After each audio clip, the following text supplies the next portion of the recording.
My relationship ended last Friday night, and she doesn't even know it yet. Before heading out to a concert with her friends, I overheard my girlfriend laugh and say, "I shaved my whole body, just in case." They all laughed. I said nothing. But the next morning, while she was still hungover, she found her things packed by the door. I didn't yell, I didn't cry, I didn't ask for an explanation. I just listened to that one sentence, and it was enough. The words echoed in my head all night while she was out. Just in case. It was a casual, cheerful admission that if an opportunity presented itself with a stranger, she was ready to take it. It was a joke to her and her friends, but to me, it was a bullet-point summary of her lack of respect for me and our 2-year relationship. Her name is Ashley. We lived together in my apartment.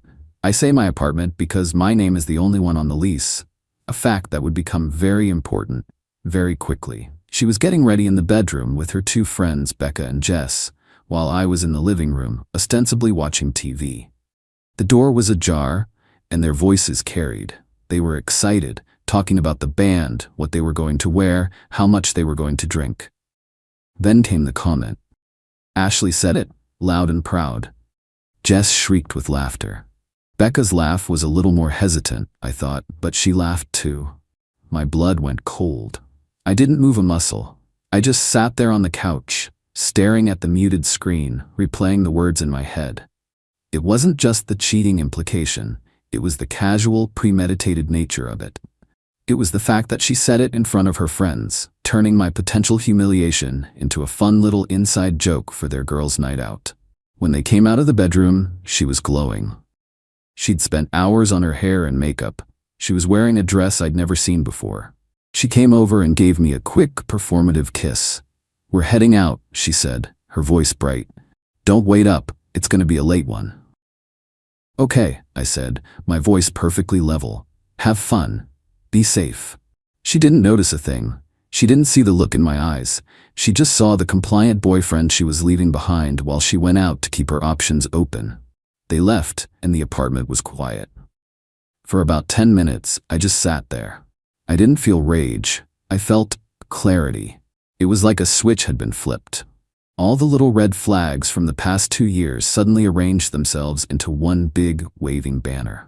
The way she'd hide her phone screen, the work dinners that went until 2 a.m., the way she'd talk about her exes a little too fondly. It all made sense now. So I got to work. I started in the bedroom closet. I pulled out 3 large duffel bags and a couple of empty boxes from the top shelf. I went through her side of the closet and methodically took every piece of her clothing off its hanger, folded it, and packed it. Her shoes went into a box. I went to the bathroom and swept all of her makeup, her dozens of lotions and potions, into another box. I was careful not to break anything. This wasn't about mindless destruction. This was a calm, logistical exercise. An eviction. I packed everything. Her books, her laptop, the little trinkets she kept on her nightstand. By 3 a.m., every single thing she owned that was in my apartment was neatly packed and stacked by the front door. I left her keys on top of the main box. I took a picture of the pile of her belongings, time-stamped at 3:17 a.m. Then I went to bed in the guest room. I didn't want to sleep in our bed. She stumbled in around 4 a.m., drunk and loud. I heard her trip over one of the boxes and curse. Then there was a long, dead silence. "Kevin?" she called out, her voice suddenly small and sober. I didn't answer. I heard her walk through the apartment. She looked in the bedroom. She saw the empty closet, the bare surfaces on her side of the room. I heard her sharp intake of breath. "Kevin, what the hell is this?" she yelled, banging on the guest room door. "Open this door. What is going on?" I stayed silent. I put in my earplugs. Eventually, after about 20 minutes of her yelling and crying, she gave up. I heard her dragging the bags and boxes out the door, one by one. The whole process took her nearly an hour. The sound of the front door slamming shut was the best sound I'd ever heard. She started blowing up my phone immediately. Calls I didn't answer. Texts that escalated from confused, to angry, to pleading. I let them all pile up. I finally fell asleep around dawn. When I woke up, I felt a sense of peace I hadn't felt in years. I went to the kitchen to make coffee and saw she'd left a furious, tear-stained note on the counter. I crumpled it up without reading it and threw it in the trash. My first call was not to her, but to my sister Jenna. Jenna is a lawyer. She's sharp, pragmatic, and has never liked Ashley. "It's over," I said as soon as she picked up. I explained what I'd overheard and what I'd done. "Good," was all she said at first. Then the lawyer in her kicked in. "Okay, let's get ahead of this. Is her name on the lease?" "No, just mine." "Perfect. That makes her a guest, not a tenant. You have every right to revoke her permission to be in your home at any time for any reason. You gave her all her stuff back, so she can't claim you stole anything. First thing you need to do is change the locks, today. Already called the locksmith.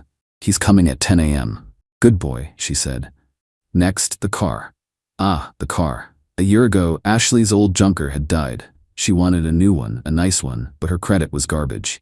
She'd begged me to co-sign the loan for a 2-year-old Audi. I was hesitant, but I'd caved. I was the primary reason she was approved, and my name was right there on the loan document next to hers. She made the payments, but the loan was my liability as much as it was hers. "What about the car?" I asked. "As a co-signer, you have certain rights," Jenna explained. "You are equally liable for the debt, which also means you have a right to the asset if the primary borrower defaults or violates the terms of the loan agreement. Pull up that loan agreement right now. I want you to read me the section on delinquency and repossession." I had the original loan documents in my filing cabinet. I found the clause. It stated that if a payment was more than 30 days late, the lender had the right to repossess the vehicle without notice. It also had a clause about the co-signer's responsibilities, which included notifying the lender of any change in the primary borrower's circumstances that could affect their ability to pay, such as a change of address or employment. "She's going to try and use the car as leverage," Jenna said. "She'll either threaten to stop paying, sticking you with the bill, or she'll use it to force you to talk to her. We need to neutralize that. For now, just keep that document handy." The locksmith came and went. The new keys felt solid in my hand. Then I sat down and did something I should have done a long time ago. I went through our shared finances. She would Venmo me her half of the rent and utilities each month. I scrolled back through the last year of payments. Sure enough, she had been late 4 times, once by over 2 weeks. I took screenshots of each late payment, complete with their timestamps. This was evidence. It wasn't about the money, it was about establishing a pattern of unreliability. The next front, as expected, was our mutual friends. By noon on Saturday, the smear campaign had begun. My friend Mark sent me a text. "Hey man, Ashley is lighting up the group chat. She's saying you went crazy and kicked her out for no reason while she was sleeping. People are freaking out."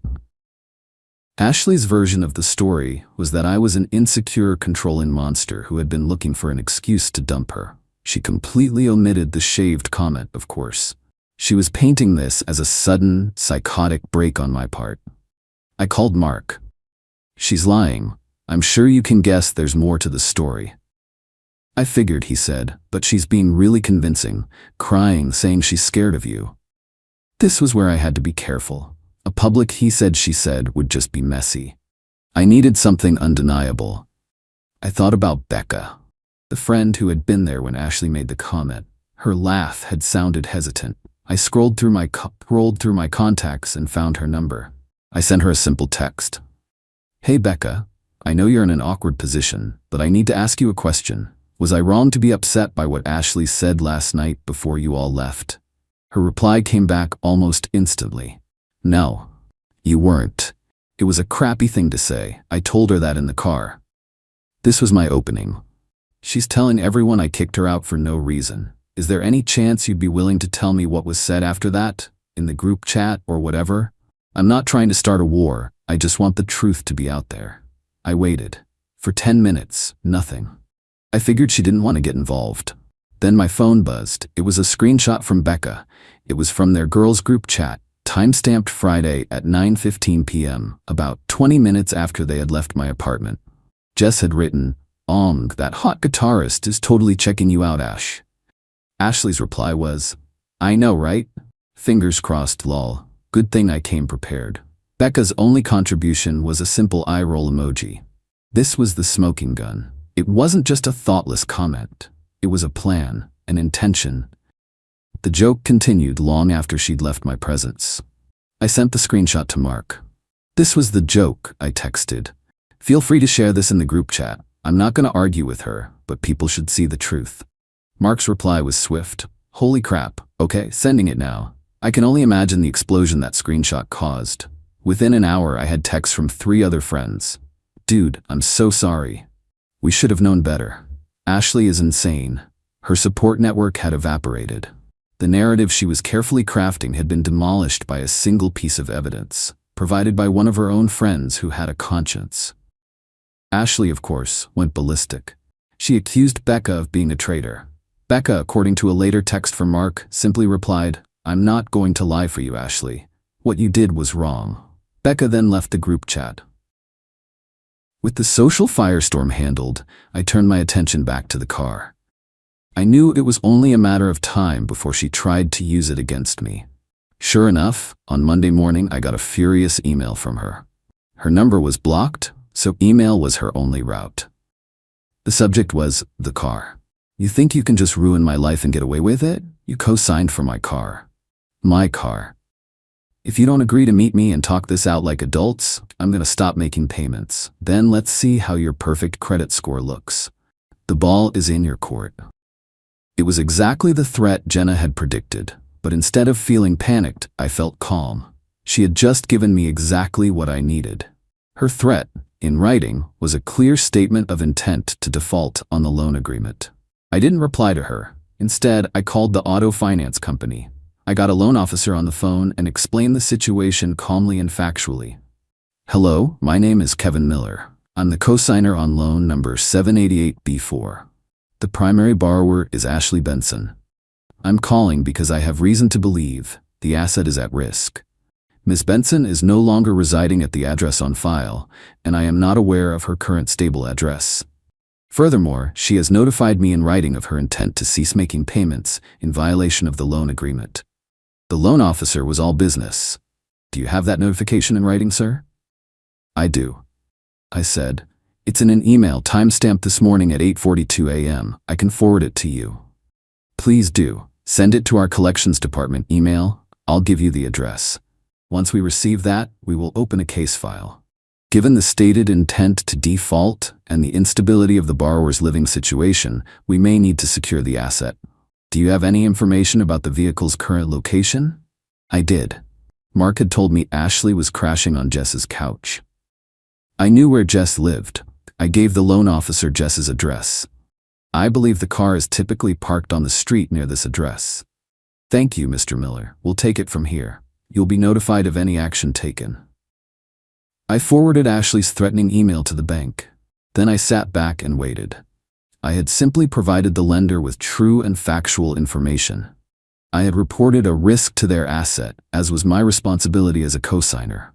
Their actions were their own. 2 days later, on Wednesday evening, I was driving home from the gym when I decided to take a detour past Jess's apartment building. And there it was. A tow truck was hooking up Ashley's Audi. Ashley and Jess were on the sidewalk, both yelling at the repo man, who was ignoring them with the practiced indifference of someone who deals with this every day. Ashley was crying, a full-blown hysterical meltdown. I didn't slow down. I just drove past, a ghost in the traffic. I didn't feel a surge of triumph or a grim satisfaction. I just felt a quiet sense of order being restored. She had made her choices. These were the consequences. The fallout from the repossession was immediate. She left me a dozen screaming voicemails on my now unblocked phone. I had unblocked it to see what she would say. She threatened to sue me for stealing her car, for ruining her life, for everything under the sun. They were the empty, powerless threats of someone who had lost all control. I listened to them all, saved them to a folder on my computer, and then blocked her number again. The final piece of the puzzle fell into place about a month later. Things had been quiet. I'd gone out for coffee with Becca to thank her. She told me Ashley had burned all her bridges, alienating everyone with her lies and her drama. She was still living with Jess, but it was getting tense. She was broke, carless, and miserable. One afternoon, I got a call from an unknown number. I normally don't answer, but I was expecting a call from a contractor, so I picked up. "Hi, am I speaking with Kevin Miller?" a professional-sounding woman asked. "My name is Susan, and I'm the property manager for the Elm Park Apartments. I'm calling for a landlord reference for an applicant, Ashley Benson. She listed you as her most recent landlord. I had to suppress a laugh. The sheer nerve was astonishing. She was trying to use me to secure her new life, even after everything that had happened. I can help you with that, I said, my voice calm and professional. Great, Susan said.